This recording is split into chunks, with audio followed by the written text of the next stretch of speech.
You're a burden. I sold Dad's company. Good luck paying rent, my son said. I smiled and replied, all right, good luck. When they landed in Milan and checked their bank accounts, I'm glad to have you here. Follow my story until the end and comment the city you're watching from so I can see how far my story has reached. I was arranging fresh lilies in the crystal vase when I heard Wade's car pull into the driveway.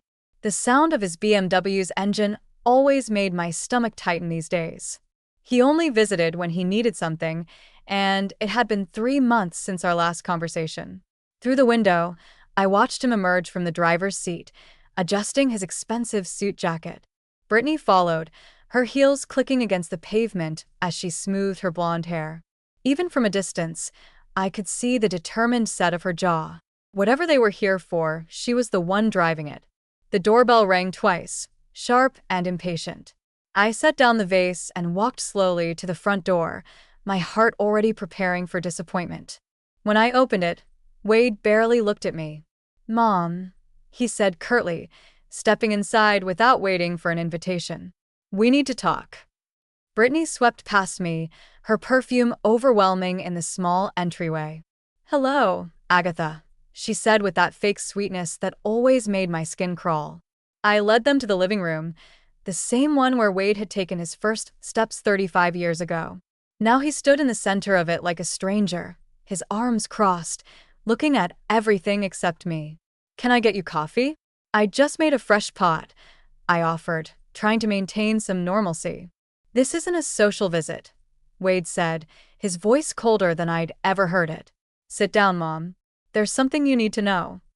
My legs felt weak as I sank into my favorite armchair, the one Harold and I had picked out together 40 years ago. Brittany sat across from me, opening her briefcase with deliberate precision. Wade remained standing, towering over both of us. The company is sold, he announced, as if he were discussing the weather. The words hit me like a physical blow. What do you mean sold? Brittany pulled out a thick stack of papers, setting them on the coffee table between us. The sale went through yesterday morning, she said, her voice businesslike. Wade has been handling all the paperwork for months. I stared at the documents, my vision blurring slightly. The company Harold and I had built from nothing, the one that had provided for our family for decades, was gone. But I'm still the majority shareholder, I whispered. Wade let out a harsh laugh. Mom, you haven't been involved in the day-to-day operations for 3 years. Not since Dad died. You don't even understand the financials anymore. That's not true, I said. But my voice sounded small, even to my own ears. Look at you, Brittany interjected, gesturing toward me with manicured nails. You can barely manage this house. The bills pile up on your kitchen counter for weeks. You forget appointments. Just last month, you called Wade 3 times in one day, asking about the same thing. Heat rose in my cheeks. It was true that I'd been calling Wade more frequently since Harold's death, but not because I was confused. It was because I was lonely, because I missed having someone to share decisions with. Wade pulled up a chair directly in front of me, his elbows on his knees. Mom, you're 64 years old. You've been struggling since Dad passed. The company needs young leadership, fresh ideas. I can't keep watching you run it into the ground. The company is profitable, I said, my voice stronger now. The quarterly reports show that. The quarterly reports show what Dad set up years ago, Wade interrupted. But the industry is changing. Technology, automation, digital marketing. You don't understand any of that. Brittany nodded sympathetically. We're not trying to hurt you, Agatha. We're trying to protect you. The buyer paid well above market value. The money will keep you comfortable for the rest of your life. I looked between them, searching for any sign of the son I'd raised, the boy who used to climb into my lap when thunderstorms scared him. Instead, I saw a man who looked at me with barely concealed impatience. How much? I asked quietly. Wade and Brittany exchanged a glance. 2.8 million, he said. After taxes and fees, you'll have about 1.9 million in your account by Friday. It was a good price. Better than good, actually. But the money wasn't the point. You sold our company without even asking me. I'm asking you now, Wade said, his tone suggesting the conversation was over. I'm asking you to sign these papers, making it official, to acknowledge that the sale was in your best interest. Brittany leaned forward, her voice taking on that syrupy quality again. Think about it, Agatha. No more board meetings. No more worrying about employee problems or market fluctuations. You can focus on what really matters: your garden, your book club, maybe some travel. Wade stood up abruptly, pacing to the window. When he turned back, his face was hard. The truth is, Mom, you're a burden. You've been ever since Dad died. You call me constantly with questions that any competent business owner should know. You second-guess every decision I make, even though you don't understand the modern marketplace. The word, burden, hung in the air like smoke from a fire. I felt something inside me crack. Not break exactly, but crack like ice beginning to thaw. I sold Dad's company because it was the right thing to do, Wade continued, his voice rising slightly. For the business, for the employees, and for you. Good luck with the rent on your new apartment, because this house is going to cost more to maintain than you can afford on a fixed income. Brittany shot him a warning look, but he ignored it. You're my son, I said softly, more to myself than to him. And you're my mother, he replied. Which is why I'm doing this. Someone has to make the hard decisions, and clearly, it's not going to be you. I sat in that chair for what felt like hours but was probably only minutes. My mind was strangely calm, like the eye of a hurricane. When I finally looked up, both Wade and Brittany were watching me expectantly. Okay, I said simply. Good luck, Wade blinked. What? I said. Okay, good luck. I stood up slowly, smoothing my skirt. I assume you'll need me to sign those papers. Where? Brittany fumbled with the documents, clearly expecting more of a fight. Here, and initial there. I signed where they indicated, my handwriting steady despite the tremor I felt inside. When I finished, I handed the pen back to Brittany and walked toward the front door. That's it. Wade called after me. You're not going to argue? Not going to guilt-trip me about family loyalty? I turned back to face him, my hand on the doorknob. Would it change anything? He opened his mouth, then closed it again. I didn't think so, I said. Have a wonderful time in Milan. I hope the weather is nice for your honeymoon.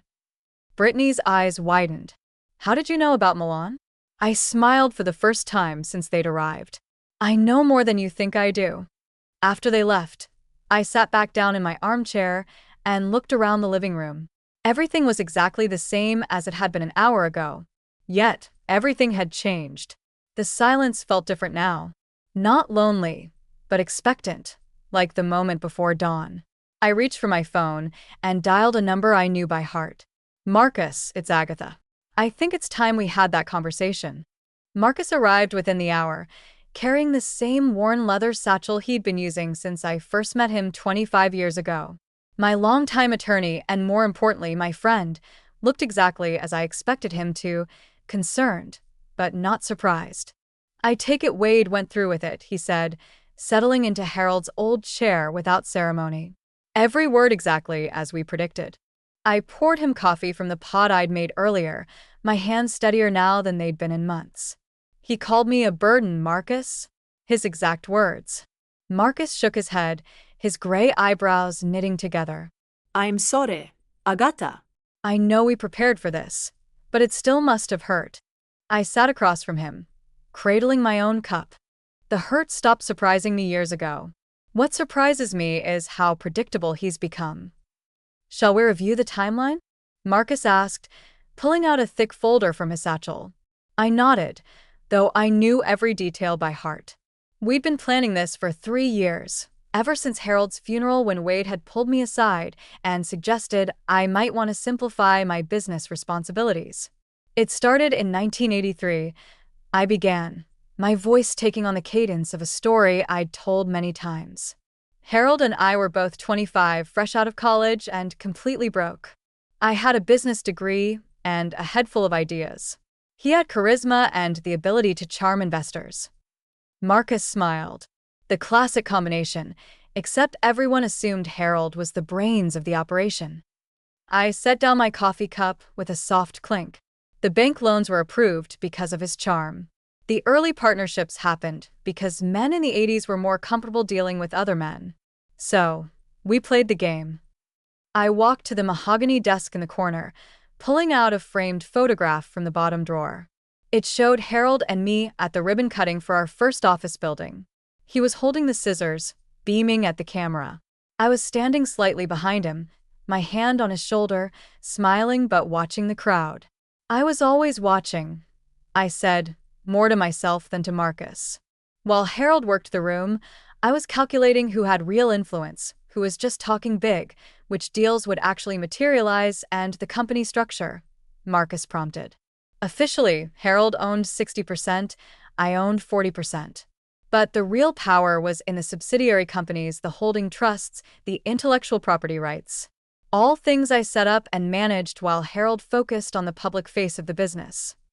I opened another drawer, this one filled with documents that Wade had never seen. When Wade joined the company 8 years ago, Harold was already showing signs of his heart condition. We knew we needed to plan for succession. Marcus pulled out his reading glasses. That's when you established the Meridian Trust. Exactly. I felt a familiar satisfaction remembering how carefully we'd constructed it. 70% of the company's actual value, the patents, the international contracts, the commercial real estate holdings, was transferred to a trust with me as the sole beneficiary.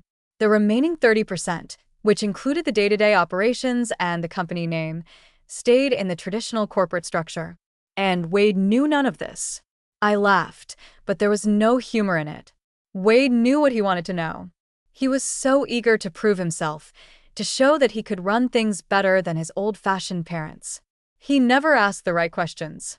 The afternoon sun was streaming through the windows now, illuminating dust motes that danced in the air like tiny secrets. I remembered another afternoon almost exactly a year ago when I'd overheard Wade on the phone in Harold's old office. He was talking to Brittany, I said, the memory still sharp. She was asking about the company's assets, about whether I had any real control over the finances. Wade laughed and said I was just a figurehead, that I'd never understood the business side of things. Anyway, Marcus made a note on his legal pad. That's when you decided to accelerate the timeline. That's when I realized my son had never really known me at all. I returned to my chair, feeling the weight of decades settling around me. For 35 years, I've been the woman behind the curtain. I've let Harold take credit for my ideas. Let Wade believe I was just his scatterbrained mother who needed protection. Why? Marcus asked gently. It was a question he'd posed many times over the years. Because I thought it was what they needed from me. I traced the rim of my coffee cup with my finger. Harold needed to feel like the success was his. His pride required it. And Wade needed to believe he was rescuing me from my own incompetence. It gave him purpose. But Harold knew the truth. Harold knew. My voice softened, especially at the end. The night before he died, he made me promise something. He said, "Don't let Wade take advantage of your kindness the way I did. Make sure he learns what you're really worth." Marcus leaned back in his chair, studying me with the look of someone who'd known me long enough to read between the lines. And now Wade has sold what he thinks is our entire company for $2.8 million. I smiled, and this time there was definitely humor in it. What he doesn't know is that he sold about 30% of the actual value, the shell, you might say. The Meridian Trust holdings are worth, as of yesterday's valuation, approximately $9.2 million. I pulled out a financial statement from the desk drawer. The patents alone are worth $4 million. The commercial properties we own in Houston and Phoenix are worth another $3.5 million. The international distribution rights account for the rest. Marcus whistled low. And Wade has no idea. Wade has spent the last 3 years telling me I don't understand modern business. He's probably right. I don't understand why you'd sell a profitable company without doing due diligence on its actual assets. I stood and walked to the window, looking out at the garden Harold and I had planted together. Do you know what Wade said to me last Christmas? He said I was living in the past, that I needed to accept that the business world had moved beyond what a woman of my generation could understand. What did you tell him? I told him he was probably right. I turned back to Marcus, and then I made 3 new international deals and increased our patent portfolio by 40%. Marcus closed his folder and leaned forward. So, what happens now? Now we wait for Wade and Brittany to arrive in Milan. They're staying at the Palazzo Parigi, the presidential suite. I booked it for them myself as a wedding gift. Using company funds that no longer exist, using funds from an account that Wade thinks contains his inheritance money. I felt a small flutter of anticipation in my chest. The account that will show a zero balance when they try to access it tomorrow morning. And the 53 calls? I laughed, the sound echoing in the quiet room. That's just an estimate. Knowing Wade, it might be more. Marcus packed his papers back into his satchel, but he didn't stand to leave. Agatha, are you sure about this? Once this plays out, there's no going back with Wade. I considered his question. Really considered it. Was I sure? Was I ready to lose my son completely in order to teach him who I really was? Marcus, I said finally. I lost my son the day he decided I was a burden. Everything that happens now is just me getting my dignity back. After Marcus left, I sat alone in the house that suddenly felt more like home than it had in years. I picked up my phone and scrolled through my contacts until I found the number I was looking for. Carla, it's Agatha. Yes, I know it's been a while. Listen, I have a proposition for you. How would you feel about running a company again? As I talked, outlining my plans for expanding the business Wade had just unknowingly signed away, I realized something had shifted inside me. For the first time since Harold's death, I felt like myself again, the real me. The woman who'd built an empire while everyone thought she was just serving coffee and keeping the books. Tomorrow, Wade would learn the difference. Whether he could handle the truth remained to be seen. The first call came at exactly 9:47 a.m. Milan time, which was 2:47 a.m. where I was sitting in my kitchen, wide awake, with a cup of chamomile tea. I'd been counting down the hours, knowing that Wade and Brittany would try to access their funds first thing in the morning after their arrival. I let it ring. The second call came 3 minutes later, then another. By the fifth call, my phone was vibrating so aggressively on the kitchen table that it nearly fell to the floor. I picked it up on the sixth ring. Hello, Wade. Mom. His voice was strained, panic barely contained beneath a thin veneer of control. There's a problem with the bank accounts. Some kind of technical issue. The funds from the sale aren't showing up. I took a slow sip of my tea. That's strange. Have you called the bank? Of course, I called the bank. The veneer was already cracking. They said the account was closed yesterday afternoon. Closed? Mom? How does an account just close itself? I wouldn't know, dear. Banking isn't really my area of expertise, as you've reminded me many times. There was a pause, and I could hear Brittany's voice in the background, sharp and demanding. Wade covered the phone, but I could still make out her words. Tell her to fix it. Now, Mom. Wade's voice was back, more controlled, but with an edge I'd never heard before. I need you to call Marcus. There's obviously been some kind of mistake with the paperwork. The sale money should have been deposited yesterday. I'll call him in the morning, I said pleasantly. It's nearly 3 a.m. here, Wade. I'm sure whatever it is can wait until business hours. No, it can't wait. The control snapped completely. We're in Milan, Mom. We have reservations, plans. I paid for a suite at one of the most expensive hotels in Europe. Our cards aren't working either. I made a sympathetic clicking sound with my tongue. That does sound inconvenient. I hope you brought some cash for emergencies. The line went quiet except for the sound of Wade's breathing, which was becoming increasingly ragged.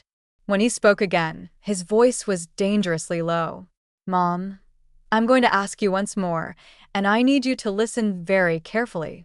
Call Marcus right now and find out where our money is. Our money? I repeated the phrase slowly, tasting each word. I wasn't aware that you and I had any joint accounts, Wade. The money from the sale, my inheritance, the $2.8 million that should be in my account right now. I set down my teacup with deliberate care. Oh, that money? Yes, I know exactly where that is. Thank God. I heard him exhale. So call Marcus and it's in my account, I said simply. The silence that followed was so complete, I wondered if the call had dropped. Then Wade's voice came back, barely above a whisper. What did you say? I said the money is in my account where it's always been, where it will stay. The explosion was immediate. What the hell are you talking about? I sold the company. I have the paperwork. You signed it yourself. Yes, you did sell the company. And yes, I did sign the papers. You sold 30% of Herald Industries for $2.8 million. Quite a good price for what you actually owned. All things considered. I could hear Brittany now, her voice getting closer to the phone. What is she saying? Wade, what is she talking about? Mom. Wade's voice was shaking now, whether from rage or fear, I couldn't tell. Stop playing games. You can't do this. The company was Dad's. It's mine now. The company name was your father's. Yes. And the daily operations, the employee payroll, the office lease in downtown Austin, all of that was yours to sell. And you did. Congratulations. Then where? His voice cut off abruptly, and I knew he was beginning to understand. Where are the assets? I finished for him. The patents, the international contracts, the commercial real estate, the manufacturing rights. Those were never part of what you inherited, dear. Those were always mine. The phone clattered, and I heard Brittany's voice clearly now. Give me that phone. Mrs. Holloway, this is Brittany. I think there's been a misunderstanding. Hello, Brittany. How's the weather in Milan? Never mind the weather. Wade is telling me you're claiming ownership of assets that rightfully belong to him. That's not legally possible. I've seen the incorporation papers. You've seen some incorporation papers? I corrected. The ones Wade wanted you to see. Tell me, did you happen to review the Meridian Trust documents or the Patterson Holdings subsidiary, or perhaps the intellectual property assignments filed with the state of Delaware? The silence told me everything I needed to know. I didn't think so. I continued. You see, Brittany, when you spend 40 years building a business, you learn to protect your interests. You learn that sometimes the most important assets are the ones that aren't written on the letterhead. WD's voice came back on the line, and now there was definitely fear there. Mom, you can't do this. I'm your son. We're family. Yes, we are family, which is why you felt comfortable calling me a burden and selling what you thought was my life's work without even consulting me. I stood up from the kitchen table and walked to the window, looking out at the sunrise beginning to paint the sky pink. Tell me, Wade, did you really think I was so senile that I wouldn't know what you were planning? Planning? I wasn't planning anything. I was trying to help you. You were trying to help yourself to what you thought was an easy inheritance. The difference is that you were counting on me being the helpless old woman you've convinced yourself I am. Brittany grabbed the phone again. This is elder abuse. We're going to sue you for everything you have. I laughed, a genuine sound of amusement. With what money, dear, and which lawyers? The ones you haven't paid yet because you're standing in a hotel lobby in Milan without access to funds. We'll figure it out, Wade said, back on the line now. I'll call everyone I know. I'll call Dad's old business partners. They'll loan me the money to fight this. You mean the business partners whose contracts are now void because the company they partnered with no longer exists in any meaningful form? I asked. Or perhaps you mean the ones who are currently negotiating new, more lucrative deals with Meridian Trust? The sound that came through the phone was something between a growl and a sob. You planned this. You planned all of this. I prepared for it, I corrected. There's a difference. I hoped you would prove me wrong. I hoped you would show me that you valued our relationship more than you valued what you could take from me. I do value our relationship. No, Wade. You value what you thought our relationship could get you. There's a difference there, too. I heard hotel lobby sounds in the background, voices speaking rapid Italian, and the unmistakable ding of an elevator. They were clearly trying to sort out their situation in public, which couldn't be pleasant. How long have you known? Wade asked quietly. Known what? Known that I was going to sell the company. I considered lying, making it seem like I'd just recently figured it out. But Wade deserved the truth, even if it was going to hurt. 3 years, I said simply. Since the week after your father's funeral, when you told me I should probably start thinking about simplifying my business responsibilities. 3 years, he repeated numbly. 3 years of watching you circle like a vulture, waiting for the right moment to convince me I was incompetent. 3 years of listening to you and Brittany whisper about my memory, my capabilities, my age. 3 years of preparing for this exact conversation. Brittany's voice was back, shrill now with panic. We can't stay here without money. Do you understand that? We're going to be thrown out of this hotel. I'm sure you'll figure something out, I said. You're both so much more capable than I am after all. Surely a little problem like being stranded in Europe without funds is nothing for people with your business acumen. Mom, please. WD's voice broke on the word. I made a mistake. I see that now. Just tell me what I have to do to fix this. For a moment, just a moment, I felt the old familiar tug of maternal instinct, the desire to rescue him, to make everything better, to be the mother who solved all his problems. But then I remembered sitting in my living room yesterday, listening to him call me a burden. You can start by figuring out how to get home from Milan without my help, I said. Consider it a learning experience in problem solving. You can't just abandon us here. I'm not abandoning you, Wade. I'm letting you experience what independence feels like. Isn't that what you wanted? To be free of your burden of a mother? The phone went quiet except for the sound of WD's breathing. When he spoke again, his voice was small. Defeated. What happens now? Now you learn what I've always known, I said, watching the sunrise paint the world in shades of gold. That family isn't just about blood. It's about respect. And respect isn't something you inherit, Wade. It's something you earn. I hung up the phone and turned off the ringer. According to my count, that had been call number 13. If my estimates were correct, I had 40 more to go.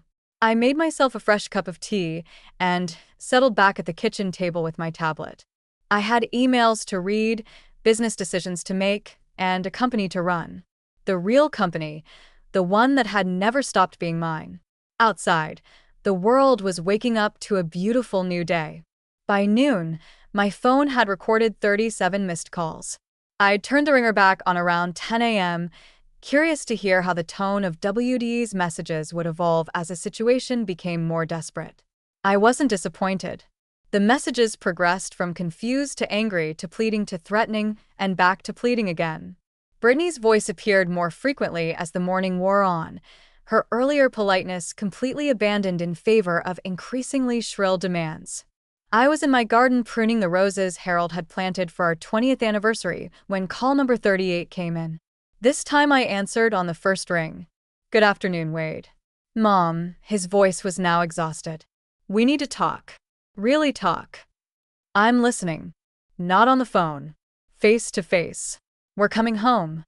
I paused in my pruning, considering this development. With what money? I believe you mentioned that your cards weren't working.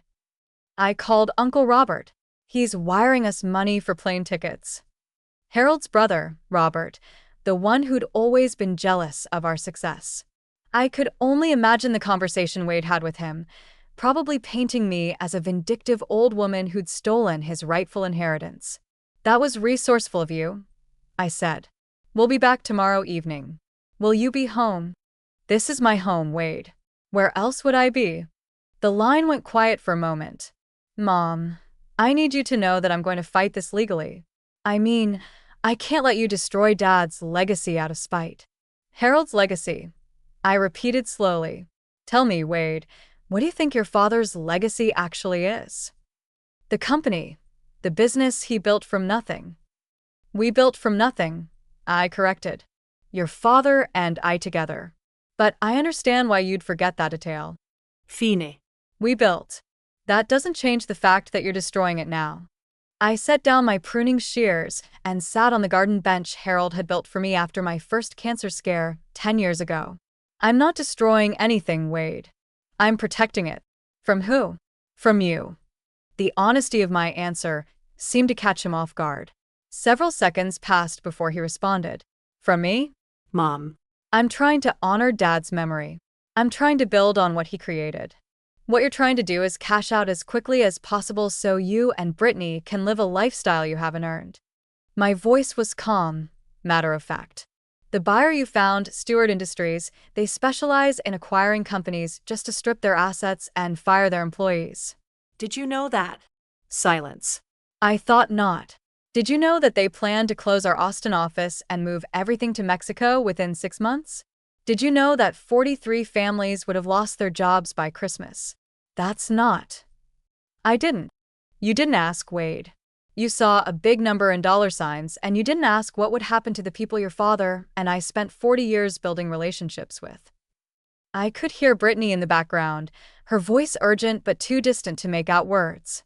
The employees would have found other jobs, Wade said, but his voice lacked conviction. Margaret Henley has been our office manager for 18 years. She's 56 years old with a high school education. When do you think she'd find another job that pays what we pay her? Tom Rodriguez has been with us since he was 22. His daughter just started college. How exactly do you think he'd afford tuition after getting laid off? Business isn't charity, Mom. Sometimes people get hurt. You're right. Business isn't charity, but it's not pillaging either. There's a difference between making hard decisions and making selfish ones. The conversation was interrupted by what sounded like an argument in Italian. Hotel staff, probably. I could imagine the scene. Wade and Brittany standing in an opulent lobby, looking increasingly disheveled as they tried to negotiate with people who didn't care about their American entitlement. We'll be home tomorrow, Wade said finally, and we'll settle this properly. I look forward to it. After he hung up, I sat in the garden for a long time, thinking about the conversation and what would come next. I knew Wade would lawyer up the moment he got back to Austin. I knew he'd try to find some way to challenge the trust structure, to claim I'd manipulated Harold or taken advantage of his illness. What Wade didn't know was that I'd been preparing for that possibility, too. I pulled out my phone and called Marcus again. Let me guess, he said before I could speak. They found out about Milan. Call number 38. They're flying back tomorrow on Uncle Robert's dime, and Wade's threatening legal action. He thinks he can overturn the trust. Marcus chuckled. I assume you're ready for that, too. Pull the video files, I said. All of them. The board meetings, the family dinners, the conversations in Harold's office. If Wade wants to claim I manipulated his father, let's show everyone exactly who is manipulating whom. For the past 3 years, ever since Wade had started making noises about my competence, I'd been recording our interactions. Not secretively, exactly, but not obviously either. A small digital recorder in my purse during family dinners, voice memo apps running during phone calls, security cameras in the office that captured more than just break-ins. I'd learned long ago that documentation was protection, especially for women in business, particularly for older women in business. How extensive are we talking? Marcus asked. Extensive enough. Wade told Harold that I was getting confused about basic business concepts. Wade suggested to his father that maybe it was time to transition me into an advisory role only. Wade discussed with Brittany how to convince me that selling was in my best interest. And Harold's response is, I smiled, remembering Harold defending me every single time. Harold explained to Wade that I was the strategic mind behind 90% of our successful deals. Harold told his son, quote, Your mother could run circles around most CEOs half her age, and if you can't see that, you're not as smart as I raised you to be. Wade won't be expecting that. WD's never expected much from me. It's been his greatest weakness. That evening, I made myself a simple dinner and settled in to review the financial reports from our international divisions. Meridian Trust wasn't just a holding company, it was an actively growing enterprise. While Wade had been focused on the flashy Austin headquarters and the domestic client base, I'd been quietly expanding our reach into markets he'd never even considered. Our partnership with a sustainable manufacturing company in Germany was generating more revenue than our entire Texas operation. Our licensing deals in Japan had doubled in value over the past 18 months. The software patents we developed for inventory management were being used by companies across 3 continents. Wade thought he'd sold our company for $2.8 million. What he'd actually done was sell the least valuable portion of an empire worth more than $15 million. My phone buzzed with a text message from an unknown number. This isn't over. You've made the biggest mistake of your life. Brittany apparently had found a way to send international texts. I wondered if she'd borrowed someone's phone or if she'd convinced Uncle Robert to include messaging in his emergency assistance. I typed back, "The biggest mistake of my life was letting you into my family. I'm correcting that now." The response came immediately. "WD will never forgive you for this." I stared at that message for a long moment, feeling something settle deep in my chest, something that felt like relief. "Good," I typed back. "Maybe now we can have an honest relationship." I turned off my phone after that and spent the evening reading.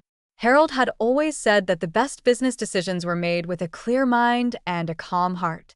Tomorrow would bring drama, accusations, and probably lawyers. Tonight, I wanted to enjoy the peace of a house that finally felt like mine again. Around midnight, I walked through the rooms Harold and I had shared for so many years. The living room where we'd planned our first expansion.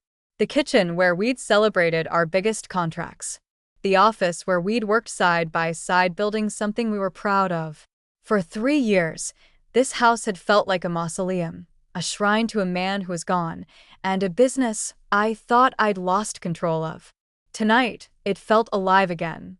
I stopped in front of the family photos lining the hallway, looking at images of Wade as a child, a teenager, a young man just starting his career. In every photo, he was smiling, confident, surrounded by love and support. I'd given him everything I could think of to give him: education, opportunity, unconditional love, and a path to success. What I'd apparently failed to give him was respect for the people who'd provided all those things. Tomorrow he'd learn what it felt like to lose them. And maybe, if I was very lucky, he'd also learn what it took to earn them back. WD's rental car pulled into my driveway at 6:43 p.m. the following evening. I'd been watching from the kitchen window, timing their arrival with the same precision I'd once used to schedule international conference calls. They were 12 minutes later than the flight tracking app had predicted, which meant they'd probably argued about something during the drive from the airport. I didn't rush to answer the door when WD's familiar, impatient knock echoed through the house. Instead, I finished washing my dinner dishes, dried my hands carefully, and smoothed my hair before walking slowly to the entryway. Through the frosted glass, I could see 2 figures standing stiffly on my porch. When I opened the door, the difference in their appearance was startling. WD's usually immaculate suit was wrinkled from travel. His hair was disheveled, and his eyes held a wild, desperate look I'd never seen before. Brittany looked even worse. Her makeup was smeared, her designer clothes looked slept in, and she was clutching an oversized purse like a life preserver. "Mom," Wade said, his voice carefully controlled. "We need to talk." "Of course." Come in. They followed me to the living room, the same space where this had all begun just 4 days ago. But the dynamic had shifted completely. Where Wade had once stood confidently, now he perched on the edge of the sofa like he was ready to bolt. Brittany sat beside him, her eyes darting around the room as if she was cataloging items for potential value. "I've brought my lawyer," Wade announced, trying to reclaim some authority. "He'll be here tomorrow morning. We're going to contest the trust documents." "That's certainly your right," I said pleasantly, settling into my favorite chair. Though I should warn you that legal challenges to properly executed trusts rarely succeed, especially when there's 30 years of documentation supporting their validity. Brittany leaned forward, her composure finally cracking completely. "You can't do this to us, Agatha. We have a life planned. We have commitments. I quit my job at the hospital because Wade said we'd be set for life." "You quit your job?" I raised an eyebrow. "How presumptuous of you." "We bought a house," Wade said quietly. "Based on the expected sale price, the down payment is due next week." "That does sound like a problem," I agreed. "Poor financial planning often leads to such difficulties." Wade's careful control slipped. "Stop playing games. You know what you've done. You've stolen what rightfully belongs to me." "Have I?" I pulled out a manila folder from the side table beside my chair. "Let's review what rightfully belonged to you, shall we?" I opened the folder and spread several documents across the coffee table. Wade and Brittany leaned forward, squinting at the legal text. "This is your father's will," I said, pointing to the first document. As you can see, he left you the family business as it was legally constituted at the time of his death. That included the corporate name, the office lease, the employee contracts, and the domestic client relationships. Wade grabbed the document, scanning it frantically. It says, I inherit his share of Herald Industries, which was 60% of the company. Correct. 60% of Herald Industries as it existed 3 years ago. I pulled out another document. However, this is the amendment your father signed 18 months before his death, formally acknowledging that the most valuable assets had been transferred to separate entities in which he held no ownership stake. That's impossible, Brittany said, snatching the paper. Harold wouldn't have signed away his own assets. Harold didn't sign away anything, I corrected. Harold acknowledged what had always been true, that those assets were mine to begin with. I was the one who developed the patents, negotiated the international contracts, and purchased the commercial properties. They were never his to leave to anyone. I watched Wade's face as the reality sank in. His expressions cycled through confusion, anger, and finally a kind of hollow understanding. You planned this from the beginning, he whispered. I protected what I built, I said, just as any smart business person would. Wade stood up abruptly and began pacing. No, this is more than that. You let me believe I was inheriting a multi-million-dollar company. You watched me make plans, make commitments, quit my job to focus on running the business full-time. You set me up to fail. I gave you exactly what your father left you, I said calmly. If you chose to make assumptions about the value without doing proper due diligence, that's not my responsibility. Due diligence? Wade's voice cracked. You're my mother. I trusted you. Did you? Because from where I sit, it looks like you trusted that I was too stupid and too grief-stricken to notice what you were planning. I pulled out my phone and scrolled to a voice recording I'd saved from 8 months ago. Wade's voice filled the room, tiny but clear from the phone's small speaker. Brittany, I'm telling you, she has no idea what she's sitting on. Mom thinks the company is worth maybe $3 million tops. She's always been clueless about the financials. Once I convince her to sell, we'll have enough to buy that house in Westlake and still have millions left over.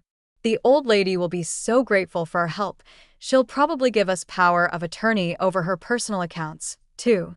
The recording continued for another 30 seconds with Wade laughing about how easy it would be to manipulate his scattered mother into making decisions that would benefit him. Brittany's face went white. Where did you get that? Wade made that call from your kitchen last December when I was visiting for your housewarming party. You'd stepped out to get wine. And Wade thought I was in the bathroom. I was actually right around the corner holding my phone. Wade sank back onto the sofa, his head in his hands. You've been recording us. I've been protecting myself, I corrected. Something I learned to do during 40 years of being underestimated by men who thought they were smarter than me. I pulled out another phone and played a second recording. This one was from Wade's conversation with his father just 6 months before Harold's death. Dad, I'm worried about Mom. She seems confused about basic business concepts lately. Maybe it's time to start transitioning her into more of an advisory role. You know, let me handle the day-to-day operations before she makes a mistake that costs us everything. Harold's response was crystal clear. Son, your mother has forgotten more about business than you've learned yet. If you think she's confused, you're not paying attention. She's been running circles around competitors half her age while you've been focused on the office politics. WD's voice on the recording became petulant. I just think fresh perspectives might be valuable. Some of her ideas seem pretty outdated. Harold's laugh was audible, even through the phone's small speaker. Wade, your mother closed a $2 million international deal last week while you were complaining about the coffee in the break room. Maybe worry less about her perspectives and more about developing your own. When the recording ended, Wade looked physically ill. Brittany was staring at him with an expression of dawning horror. You told me she was losing her mind, she said slowly. You said the doctors were concerned about early dementia. I never said that, Wade protested weakly. You absolutely said that. Brittany's voice was getting louder. You said that's why we needed to act quickly before she made decisions that would hurt the family finances. I cleared my throat. There were never any doctor's concerns about dementia. My last cognitive assessment, done as part of my annual physical 4 months ago, showed no signs of any mental decline whatsoever. I can provide you with the medical records if you'd like. Brittany turned to stare at Wade with a look of pure disgust. You lied to me about everything. I didn't lie, Wade said desperately. I was trying to protect our future. Mom's getting older, and you thought you could steal from your own mother and convince your wife it was for her own good? I finished. The question now is what you're planning to do next. Wade looked around the room like a trapped animal. I'll contest the trust. I'll hire the best lawyers in Texas. I'll prove that you manipulated Dad when he was sick. With what money? I asked reasonably. Your cards don't work. Remember, Uncle Robert paid for your plane tickets, but I doubt he's prepared to fund a prolonged legal battle against trusts that have been properly maintained for 3 decades. I'll figure something out. You could, I agreed. Or you could accept reality and decide what kind of relationship you want to have going forward. Brittany stood up abruptly. I'm not staying for this, Wade. Fix this or I'm done. I didn't marry someone who would lie to me about millions of dollars and then lose it all through sheer stupidity. She stormed toward the front door, her heels clicking angrily against the hardwood floor. WD started to follow her, then stopped and turned back to me. What do you want from me? He asked, his voice broken. I want you to decide whether you love me or just what you thought I could give you, I said quietly, because one of those relationships has a future and one of them doesn't. WD stared at me for a long moment, then walked out without another word. Through the window, I watched him and Brittany have what appeared to be a vicious argument beside their rental car. She got in on the passenger side, slammed the door, and they drove away. My phone rang 20 minutes later. WD's number. Mom, I need a place to stay tonight. Brittany threw me out of the hotel. The spare room is available. I said the rent is $50 a night, and you'll need to help with housework. $50? Mom, I don't have $50. Then, I guess you'd better start figuring out how to earn some. There was a long pause. Are you really going to make me homeless? I'm going to let you experience what independence looks like when you don't have a safety net. I said, consider it an education in personal responsibility. I'm your son. Yes, I said. And it's time you learned what that actually means. 6 months later, I stood in the kitchen making coffee for 2, a routine that had become as natural as breathing. The morning sun streamed through windows that sparkled. Wade had cleaned them yesterday as part of his weekly responsibilities. The house had never looked better or felt more peaceful. Good morning, Mom. Wade appeared in the doorway, dressed in jeans and a simple button-down shirt, his hair still damp from the shower. The designer suits were long gone, sold months ago to help pay for basic necessities. Good morning. How did you sleep? Better than I have in years, actually. He moved to the cabinet and pulled out 2 mugs, a gesture that had become automatic. I finished reviewing the quarterly reports last night. The German partnership is exceeding projections by 18%. I smiled, handing him his coffee black, the way he'd learned to drink it when expensive coffee makers and fancy creamers were no longer in the budget. And the Tokyo expansion, the contract should be finalized by the end of the month. Your instincts about the market timing were perfect. It had taken Wade 3 months to stop being bitter about working for his mother instead of inheriting her company. It had taken another 2 months for him to realize that he was actually learning more about business than he ever had when he thought he was entitled to success. The transformation hadn't been easy or pretty. After Brittany left him at the hotel that night, Wade had spent 2 weeks sleeping on friends' couches, trying to borrow money for lawyers to contest the trust. One by one, his friends had stopped returning his calls when they realized he had no way to pay them back. Uncle Robert had refused to fund a legal battle after Harold's lawyer confirmed that the trust documents were airtight. Wade had finally shown up on my doorstep 3 weeks later, exhausted and humbled, asking if my offer of the spare room was still available.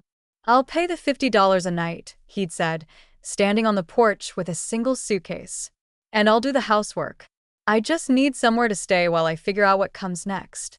What comes next is up to you, I'd told him. But if you're staying here, you follow my rules. The rules had been simple, but non-negotiable. No drinking, no drugs, no overnight guests without permission, rent paid weekly in advance, household chores assigned and completed without complaint. Most importantly, if he wanted to be part of the family business again, he would start at the bottom and work his way up based on merit, not bloodline. I have a meeting with the Henderson Group this afternoon, I said now, settling at the kitchen table with my coffee. Would you like to sit in? Wade's eyes lit up. Really? They're one of our biggest potential clients. They're also notoriously difficult to work with. I thought you might learn something from watching how to handle demanding customers. 6 months ago, Wade would have bristled at the suggestion that he needed to learn anything. Now, he nodded eagerly. I'd appreciate that. Should I prepare anything in advance? Review their file, study their previous partnerships, think about why they might be hesitant to work with us, and how we might address those concerns. Already done, Wade said, pulling out a notebook filled with his handwriting. I stayed up until midnight researching their corporate culture and recent market challenges. I felt a familiar warmth in my chest, the same feeling I'd had when Wade was 8 years old and had spent hours building an elaborate Lego castle, determined to get every detail perfect. Somewhere along the way, I'd lost that focused, determined child. I was grateful to see glimpses of him returning. Wade, I said carefully, I want you to know that I'm proud of how hard you've been working. He looked up from his notebook, surprised. You are? I am. When you first came back, I wasn't sure if you were here because you genuinely wanted to change or just because you had nowhere else to go. Honestly, at first it was because I had nowhere else to go. Wade's face reddened slightly. I spent those weeks on couches planning how I was going to prove you wrong, how I was going to get back what I thought was mine. It took me a while to realize that what I thought was mine was never really mine to begin with. And now Wade sat down his coffee cup and looked directly at me. Now I realized that I wasted the first 35 years of my life trying to live up to an image of dad that wasn't even real. I thought being a man meant taking what I wanted and never asking for help. I thought strength meant never admitting when I was wrong. And what do you think now? I think Dad was successful because he was smart enough to marry someone smarter than him and humble enough to listen to her advice. Wade's voice was steady, serious. I think I missed out on 35 years of learning from the most capable person I know because I was too arrogant to see past my own assumptions. The conversation was interrupted by the ringing of my phone. The caller ID showed a number I hadn't seen in months. Brittany. Wade saw the name on the screen and tensed. Are you going to answer it? I'm curious what she wants after all this time. I accepted the call. Hello, Brittany. Agatha. Hi. I hope I'm not calling at a bad time. Her voice was different, smaller somehow, less confident than I remembered. It's fine. What can I do for you? I was wondering, is Wade there? I've been trying to reach him, but his number's been disconnected. I glanced at Wade, who was shaking his head vigorously. He's here. Would you like to speak with him? Actually, I was hoping to speak with you first. I have something I need to say. Wade raised his eyebrows but didn't object when I put the phone on speaker. I owe you an apology, Brittany continued. A big one. I was wrong about you, and I was wrong to encourage Wade to do what he did. What changed your mind? I asked. Life, she said with a bitter laugh. After I left Wade in Austin, I moved back in with my parents. I've been job hunting for 6 months, and let me tell you, it's humbling. I forgot what it was like to actually work for things instead of just expecting them to be handed to me. I see. I also had time to think about our marriage, about the person I was when I was with Wade. I didn't like that person very much. I was entitled and greedy and completely comfortable with the idea of taking advantage of someone who'd done nothing but love and support their child. Wade was staring at the phone with an expression I couldn't quite read. I called to apologize to you, Brittany continued, but also to tell Wade something important. The divorce papers are being filed this week. I'm not asking for anything except my personal belongings. I don't deserve anything more than that. Brittany, Wade said quietly. You don't have to. Yes, I do. Wade, you made mistakes, but I made them worse. I pushed you to see your mother as an obstacle instead of an ally. I convinced you that taking advantage of her was somehow justified. I'm ashamed of who I was, and I'm sorry. After she hung up, Wade and I sat in silence for several minutes. How do you feel? I asked finally. Relieved, he said without hesitation. Sad but relieved. The person I was when I was married to Brittany wasn't someone I liked very much either. And now Wade looked around the kitchen at the simple breakfast we'd shared and the honest work waiting for both of us. Now I feel like maybe I'm becoming someone Dad would have been proud of. Your father was always proud of you, I said gently. He just wanted you to be proud of yourself, too. That afternoon's meeting with the Henderson group went better than I'd hoped. Wade asked intelligent questions, took detailed notes, and offered insights that showed he'd really done his homework. When they asked about our succession planning, I was able to point to Wade as our director of operations, a title he'd earned through 6 months of 60-hour weeks and flawless performance. After the clients left, Wade and I sat in the conference room reviewing the notes. I think they're going to sign, he said, organizing his papers. I think so too. That was excellent work today. Wade smiled, but then his expression grew serious. Mom, can I ask you something? Of course. When you were setting up the trust structures, when you were protecting the assets from me, did you know it would end up like this with me working for you, learning the business properly? I considered the question carefully. I hoped it would, but I was prepared for the possibility that you'd walk away forever and never speak to me again. What would you have done then? I would have run the company myself until I couldn't anymore, then sold it to someone who would take care of our employees. I paused. But I would have missed you every day for the rest of my life. Wade's eyes filled with tears. I'm sorry I put you through that. I'm sorry I made you feel like you had to choose between protecting yourself and protecting me. You didn't make me choose, I said. You made a choice about what kind of son you wanted to be.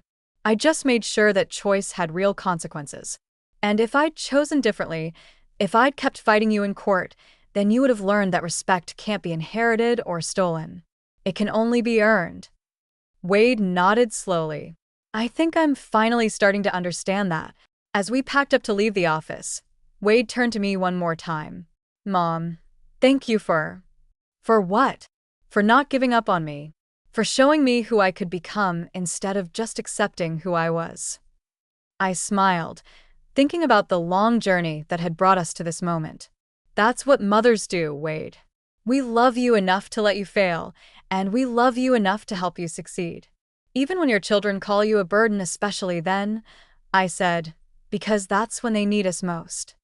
6 months ago, I'd thought I was losing my son. Instead, I'd found him. The real him underneath all the entitlement and assumptions. The man Harold and I had always hoped he'd become. It had taken losing everything for Wade to discover what actually mattered. And it had taken risking everything for me to save the relationship that mattered most. As we walked out of the office together, I realized that this was what victory actually looked like. Not the moment you prove you're right, but the moment everyone finally understands what was worth fighting for. Now, I'm curious about you who listened to my story. What would you do if you were in my place? Have you ever been through something similar? Comment below. And meanwhile, I'm leaving on the final screen 2 other stories that are channel favorites, and they will definitely surprise you. Thank you for watching until here.